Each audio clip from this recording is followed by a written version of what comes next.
before I even ran. I mean, people have been talking about it for a long time.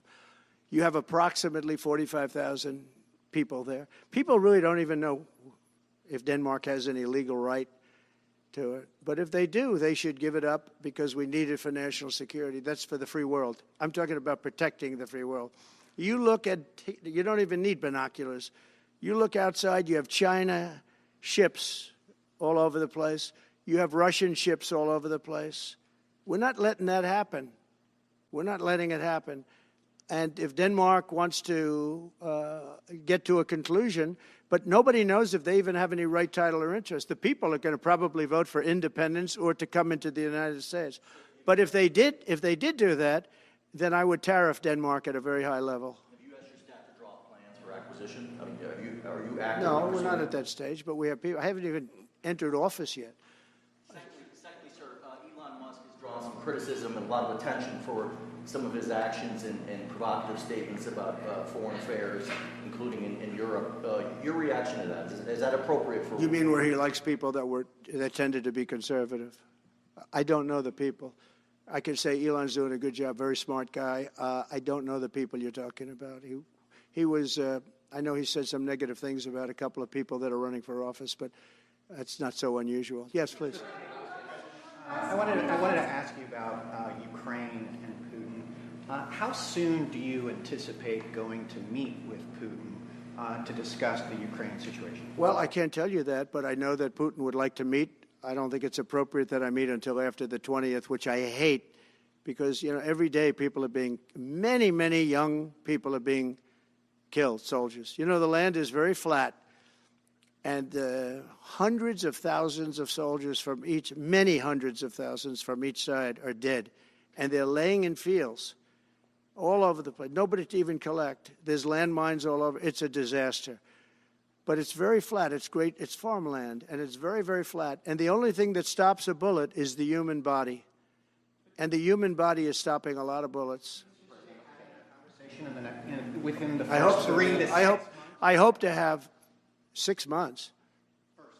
No, I would think, I hope long before 6 months. Look, Russia's losing a lot of young people, and so is Ukraine.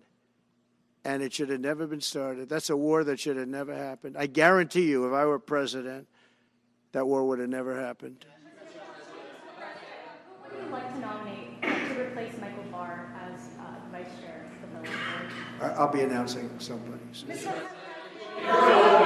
President, if we were to work under the assumption that you're serious about making Canada 51st state of the United States, the leader of the Conservative Party in Canada said, under no circumstance will it ever be the 51st state. Maybe he won't win, but maybe he will. I don't care.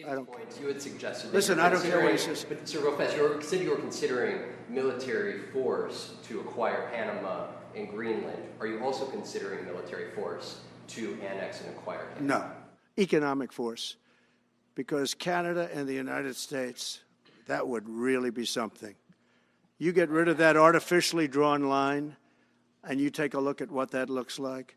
And it would also be much better for national security. Don't forget, we basically protect Canada. But here's the problem with Canada. So many friends up there. I love the Canadian people. They're great. But we're spending hundreds of billions a year to protect it.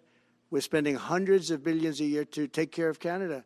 We lose in trade deficits. We're losing massive. We don't need their cars. You know, they make 20% of our cars. We don't need that. I'd rather make them in Detroit.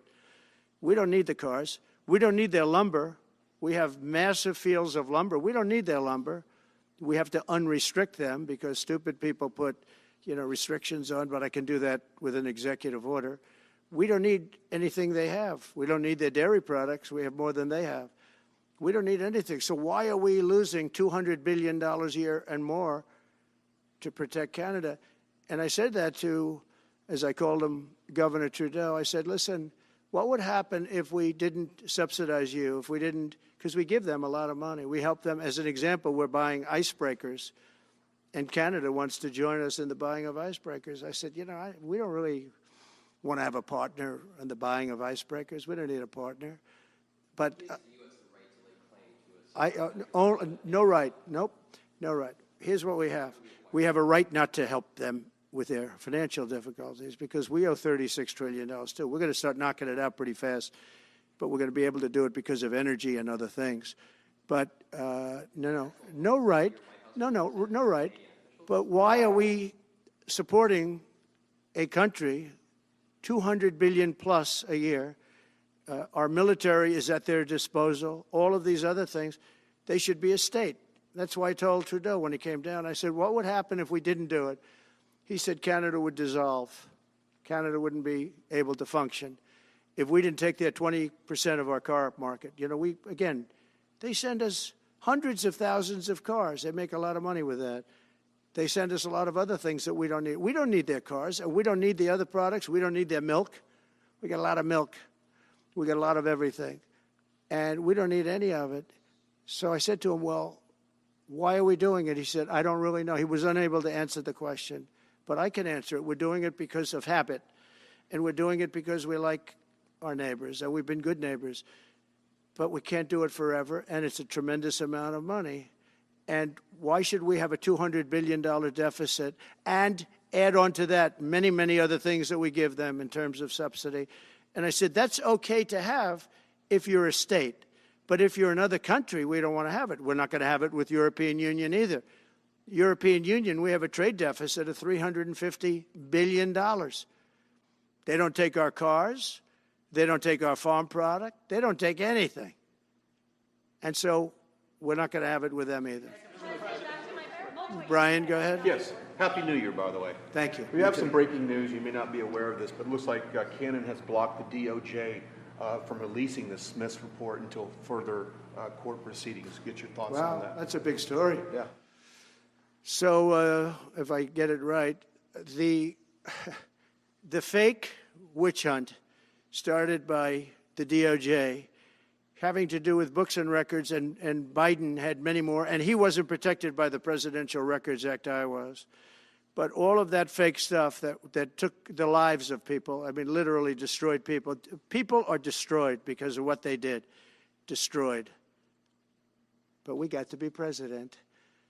But Biden did it for 40 years. He did it when he was a senator. That was illegal. And they ruled it was illegal. How about that? They said, it's illegal, but he's unfit to stand trial. So he can stand and be president of the United States, but the prosecutor found that he's unfit for trial. I was going to use that as a major talking point, but I never got to use it because all of a sudden I had a new candidate who was also sort of unfit to stand trial, right? But so what you're saying is that the judge just blocked the so Cannon was thrown off the case. They dropped their appeal because he had no case.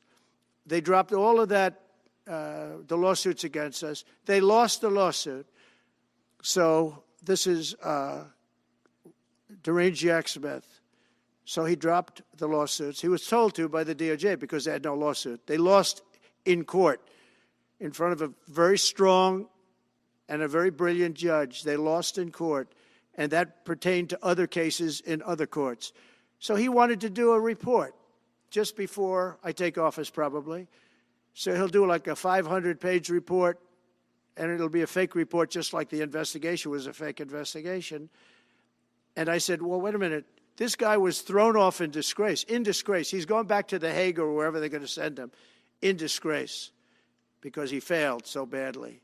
Because it was a fake case against a political opponent. They thought they were going to use this to beat me.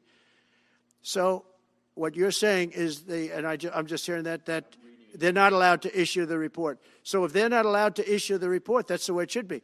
Because he was thrown off the case in disgrace. Why should he be allowed to write a fake report? It'll only be a fake report. That's great news. Yeah. Good. And if I can just follow up real quickly, you want to comment, many Americans are angry that we're sending millions of dollars every month to the Taliban. Do you anticipate? It's not even believable. Billions of dollars, not millions, billions. We pay billions of dollars to essentially the Taliban, Afghanistan. And that's given by Biden. That's the same man that took away $50 to $60 trillion worth of value from the United States. Think of it. Probably our most valuable asset. Took away our most valuable asset. This can't be allowed to happen. We are now a nation of common sense. When he does that, 625 million acres, this can't be allowed to happen. Thank you for the information. Yes, sir.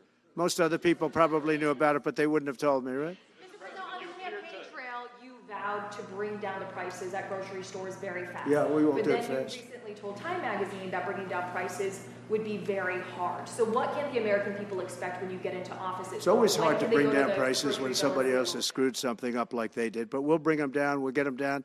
Energy is going to bring down prices. We're going to have a lot of energy, and energy is what brought it up. Energy and their bad spending is what brought it up, and energy is going to bring it down. We're going to have prices down.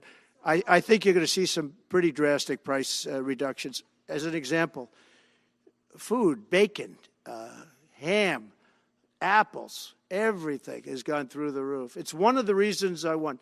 So as you know, I said it, inflation was one of the reasons I won, but I think the biggest reason I won was the fact that they are allowing prisoners to come into our country. They released their prisoners, their murderers. Thousands of murderers are now walking around the streets of our cities and farmland all over, murders, people that have killed. Many, 32%